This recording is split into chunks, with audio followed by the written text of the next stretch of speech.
Hey guys, this is Canfree15 and the Red Wolf. Oh, guys, I'm too tired. I'm so sorry. I know it's the end of the week, but hey, this week is good. This week is good because one, again, like I said in my Don Machi review earlier today, if you want to check that out, go ahead.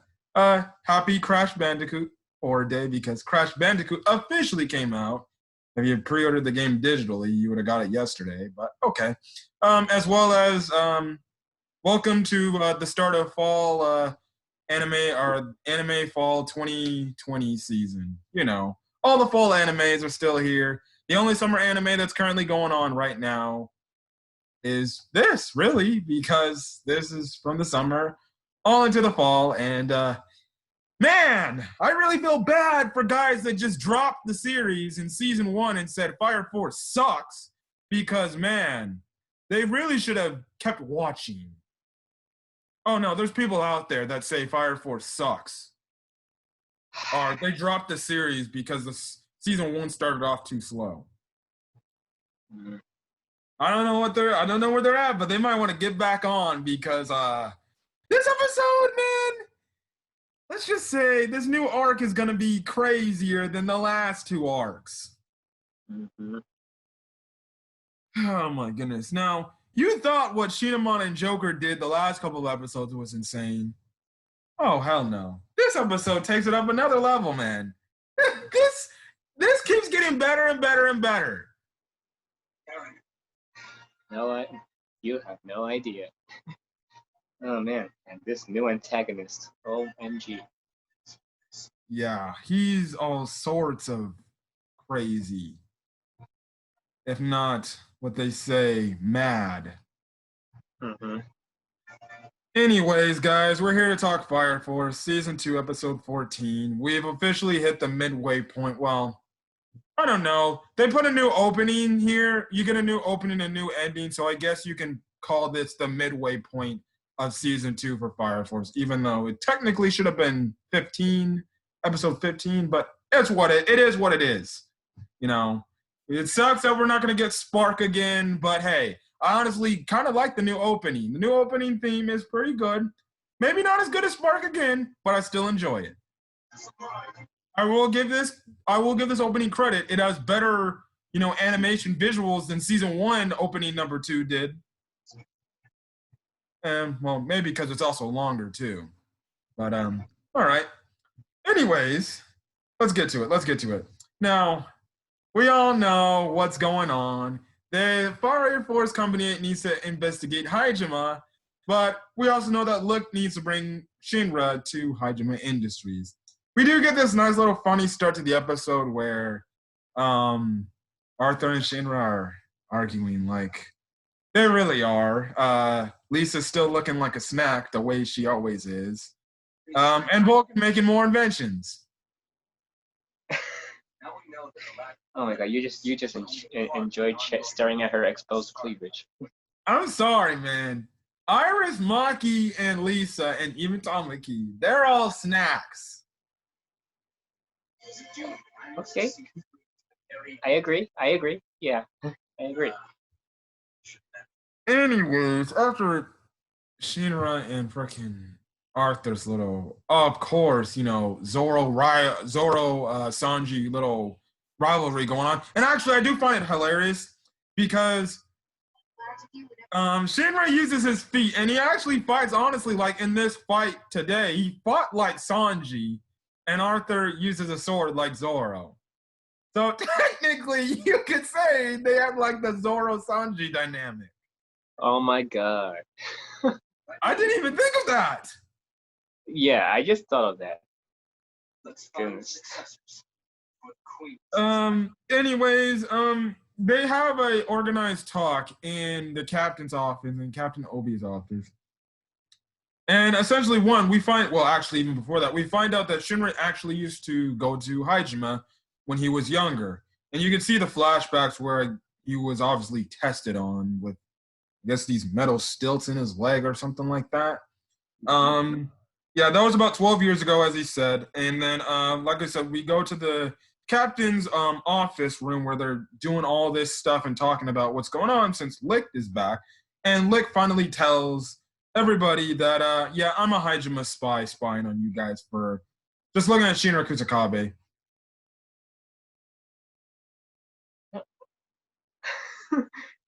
remember Iris's reaction. I just found it hilarious how Iris was the only one that was shocked by this, and everybody else is like, yeah, we already knew, because who wouldn't know? Of course, you're just gonna let a shady person into your own person. I would have been like, yeah, I would have figured if you're some kind of spy. You don't look good at all anyways. But I did find it funny how Iris was like, oh, I was like, this is a grain of Iris. She's just so sweet. Just adorable. If she wasn't a sister, I'm not gonna say anything more. Anyways, what's going on is, obviously, Lick goes on to say that Hajime is doing experiments, and they're doing experiments mostly on children, so that's not good. Because doing experiments on children is pretty bad for a shady company like them. And Lick also points out that, yeah, some of the experiments these kids are being treated for, yeah, they might not even recover from their symptoms. So that freaking also blows too. So yeah, that's even worse. And when they go into the depth of what these people are doing, you just even hate them even more. Hell, there's this one scientist in this episode I just fucking hate. He's just like, come on. Like he is like some kind of getting off on the power being revealed in his face. I don't know. Anyways, Lick goes on to say that, because he's like, yeah, Shinra, you have to go meet with these guys the next day. And Lick says, well, if you go, you could, further your investigation and get a chance at this to see if Hajime and the Evangelist have some sort of connection going on, which, when what it looks like so far, it doesn't look like there is any connection between the Evangelist and Hajime. It looks like they're just on a three-war front, which is apparently what it's going to be. I can't believe we're going to see trash next week. Anyways, Shinra accepts this, even though Maki's like, you sure you want to do this? And Shinra says, I'm just doing this to save the kids, because what kind of hero would not, be a hero if I can't save kids? 9 out of 10 times, all I gotta say this. He's starting to sound much more like Deku. I just gotta say that. But okay. He's been saying that the hero thing since day one. So. That is true. I'll give him props. Now, this is when Obi says the entire Ape Company will be doing an investigation on Hajime, which even next week it seems like the Company 8 is pulling up. Now, we cut over to Hajime and what they're doing. This is the first part of Hajime. Now, one of the doctors talks about this guy named Kurono, and they're making him fight against Nataku. Now, Nataku calls him Uncle Reaper. I don't know why, but okay. Anyways, Kurono is a new character.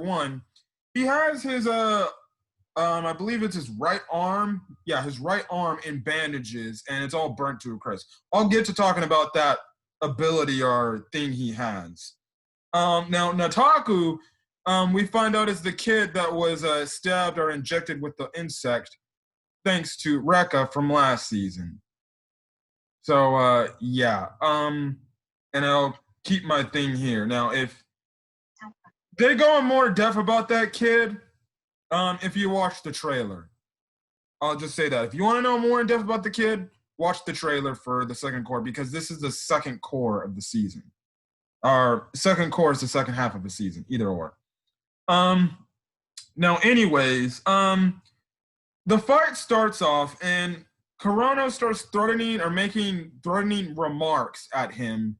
And would you care to elaborate what happens in Nataku's head? Yeah, for some reason, Rekka's like still haunting his brain ever since that day. Like he, you just see Rekka going like, "Go, you can do it. Show him what you've got," and all that stuff. which pretty much caused him to like scream and start to like jump up and attack him and stuff. To the point that he actually starts like creating his own flames. I don't know if that means. Yeah. Would you like to tell the audience how this fight went? To one side, the so-called Ashen Reaper just started beating him like how he apparently enjoys. Yes. Now, an interesting thing they point out is the doctors can't sense or see on the monitors that there's an Abdullah burst coming from this kid. Yeah, they're like, okay, wrap up this thing. It's not working and stuff like that. And plus, the dude already beat up the kid and knocked him out anyways. But then again, he kicks him one last time just for kicks and giggles. That guy's unspeakable.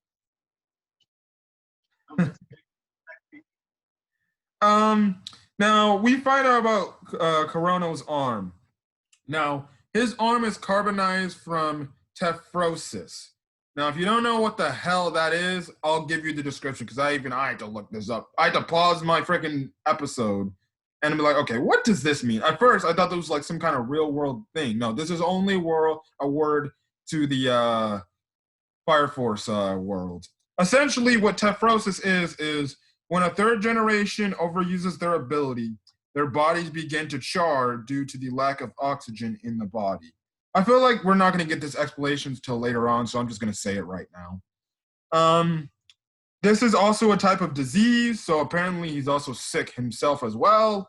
And in some cases, it prevents the third generation from using their ability without feeling a great amount of pain. Oh, he definitely looks sick, both physically and mentally. Oh, of course. Yeah. Also, he also brings up the fact that they also bring up the fact the doctors do that. Yeah, this dude's power rivals Shinamon, which is the captain of the 7th Company in the Fire Force. Well, this guy's just insanely strong now. Well, not insanely strong, but he's pretty strong. And we know because we know how strong Shinamon is. He also his whole deal too is he does not like the weak. And the reason why is because the weaker they are, the less he has to worry about getting hurt. So essentially, he's a discriminator against the weak people. He wants a challenge, from what I guess he's trying to say. But at the same time, he tortures the weak. You know, he's like a hypocritical psychopath, I guess you can say. He wants to fight strong opponents, but he'll just fight the weak guys because, oh, it won't hurt me, and plus I get a kick out of doing this, which he actually even says in this episode. Mm-hmm. So, yeah. He also brings the point up and says that Shinra Kusakabe is coming, and he's like, Shinra is weak. I cannot wait to hear this guy's English dub voice, but they better give him a badass English dub voice. Anyways, maybe Hit's voice? Matthew Mercer? No. Actually, no. I feel like for the English dub, sorry we're going off a tangent, guys, but I feel like for the English dub, they have to give him like a voice actor that will sound crazy or sound demented. Accelerator's voice actor. Oscar Mandel. Well, actually, no. Accelerator is crazy, but yeah. We'll just wait when the time comes. It doesn't matter because the English dub, they're still in the first arc of the series. If you're watching the English dub, obviously it doesn't matter for any English dubs. It's hard to get the dubs out for these animes because they're doing dubbing from their own homes compared to Japanese where they just still go in studio and do it. But anyways, so Shinra with Licht is driving on the way to Hajima, and Shinra actually knows Kurono because of an incident in his past when I guess Kid Shinra was walking, and he sees Kurono literally, and Jesus, these guys know he's crazy because this dude's in a straitjacket. You know, a straitjacket where they put insane people in so they don't freaking get free and kill people. Yeah, he's in a straitjacket. And next thing you know, this man gets one of the creepiest freaking looks in anime history. Face all on the screen saying, I want you. I want you. And you just have Kid Shinra just obviously scared and, shitless. And I'm like, this guy's insane. Mhm. Now, even to the point Lick says, yeah, he is known to be the maddest pyrokinetic. So in other words, how can I might say, he might not be like Carnage type of crazy levels, but he's like Batman Joker level, where he'll get up in your face and he'll do whatever he wants. And, he's just crazy. Anyways, Lick, as he's talking, because they get there, what Lick's plan also to do is he's going to try to exploit the goodwill of the Eighth just so he can get the truth of what's happening. And like I said, we still can't trust Lick till this day. Heck, even earlier in this episode, Obi's like, so are you on Hajima's side or on our side? And Lick's like, well, I'm on both. So, I'm just doing your bidding while I'm doing their bidding. I'm like, so you're neutral and you'll just turn on somebody whenever you feel like it. Mostly because I think he's on no side. He's on Joker's side. Wouldn't you agree? Yeah. Well, considering what status Joker is in right now, I'd say he's still more trustworthy than some of the certain scientists, if you know what I mean. Yeah. No, anyways, first things, so they enter inside the building. Shinra bringing up the point about the kids. He's like, yeah, can I see the kids? And then you see this girl with these dark navy blue eyes and just, messing with these kids that apparently haven't developed their pyrokinetic powers yet. Yeah, you're supposed to take that as a reference. She's nice, but hell, in the opening, she looks freaking evil. Anyways, moving on. Now Shimmer asks, like, where is another kid? The kid that was affected by the Rekka incident. So Shinra knows that they're holding the kid with the Rekka incident. And now one of the scientists is like, oh, he's not at this facility, you see.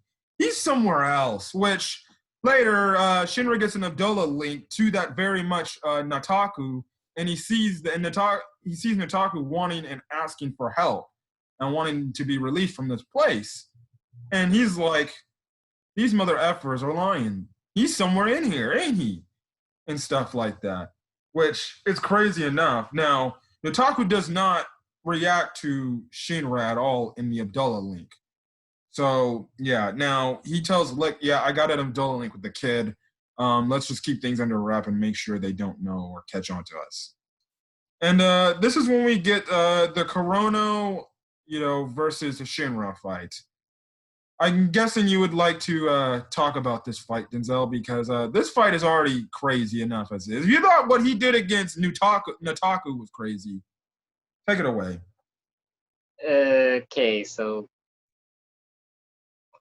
Nataku swings a punch and sends some kind of black ash towards Shinra. Oh, no, Kurono, not Nataku's the kid. You do it, man. Oh my god. I just wanted you to get some talking in. I know, but I can't really talk. Okay, I'll do it. Fine. Anyways, Kurono mentions Shinra. Well, Shinra mentions, he's like, I know you, and stuff like that. Now, Kurono gets legit up in this dude's face. He's like, I can't wait to test my power against you. Typical antagonist, crazy person. Now, Shinra kind of backs him off, and he's like, so you got a grown man's strength. That ain't going to do nothing to me. So then he sticks his arm off after revealing his little burnt, crisp up arm. He just kind of just a little attack like that. And next thing you know, Shinra's already coughing up blood. Mm-hmm. So I'm like, okay, what the hell is going on here now?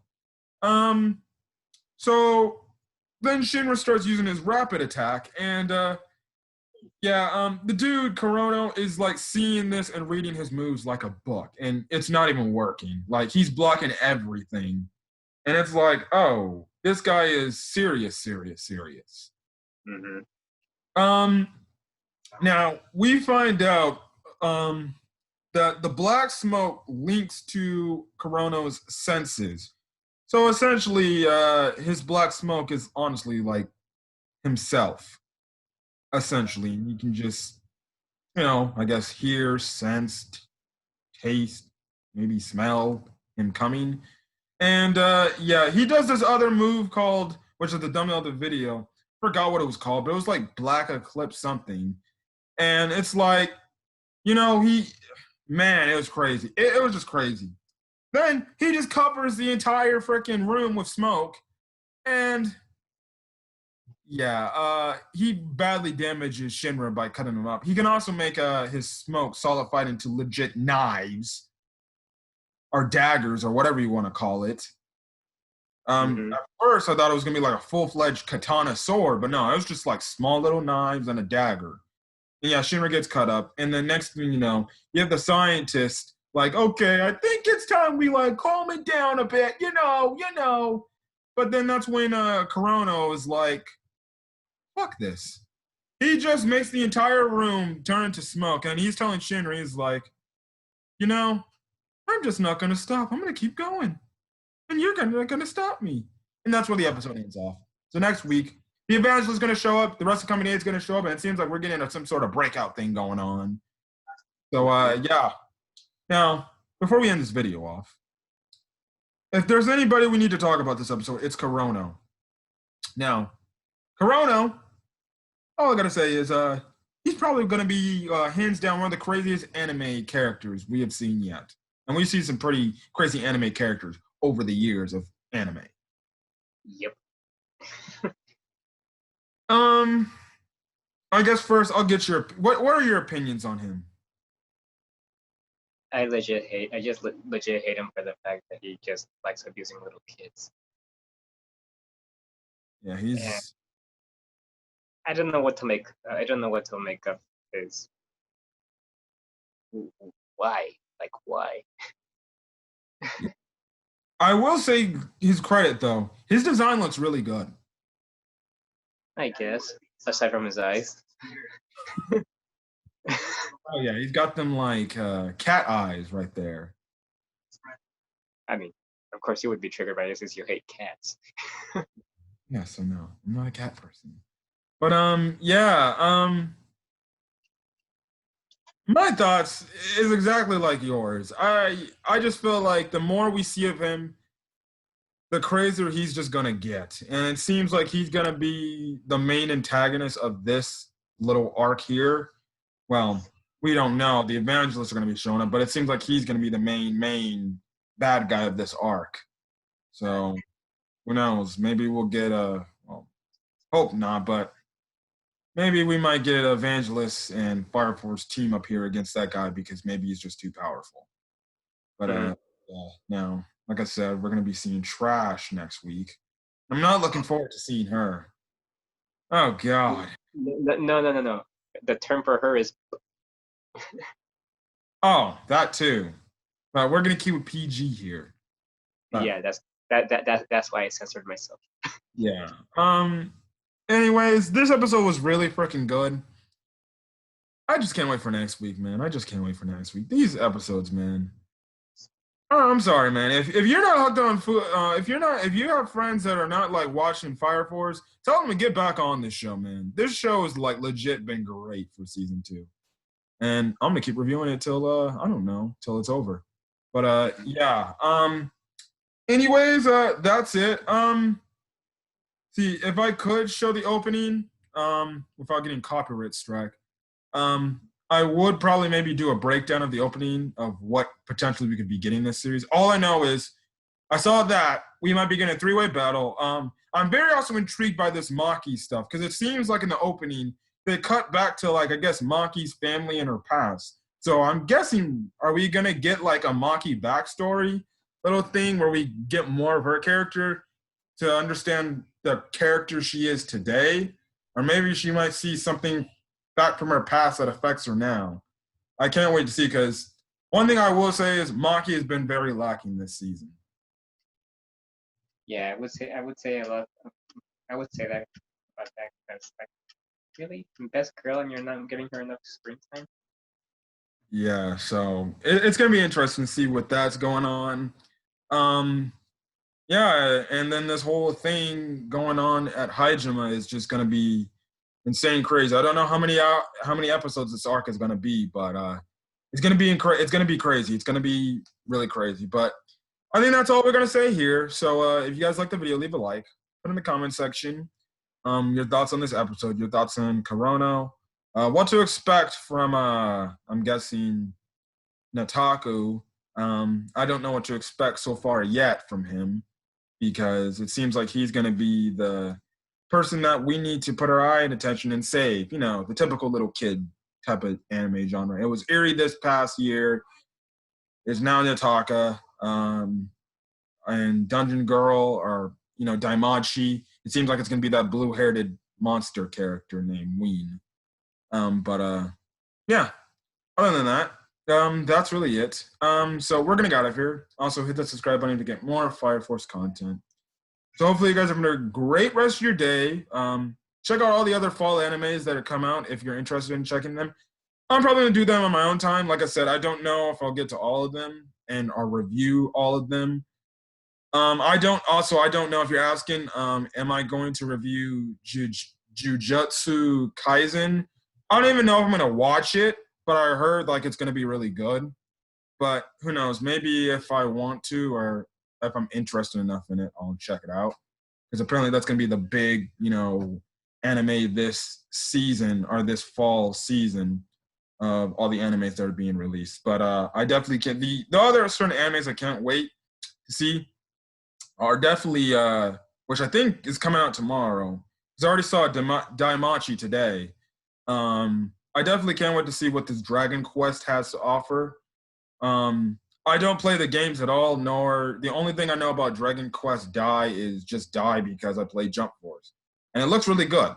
So I'll be checking that out, and we'll probably do a review on that too to give our impressions on it and stuff like that.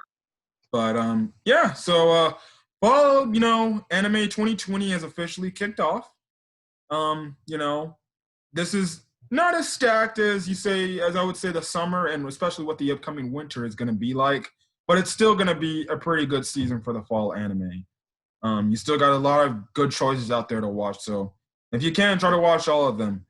I know I'll try to within my time zone, but hey, it is what it is. But hopefully you guys are enjoying the rest of your day or evening or whenever you check out this video. Hopefully you guys are staying safe out there. And other than that, we're going to get out of here. So, peace.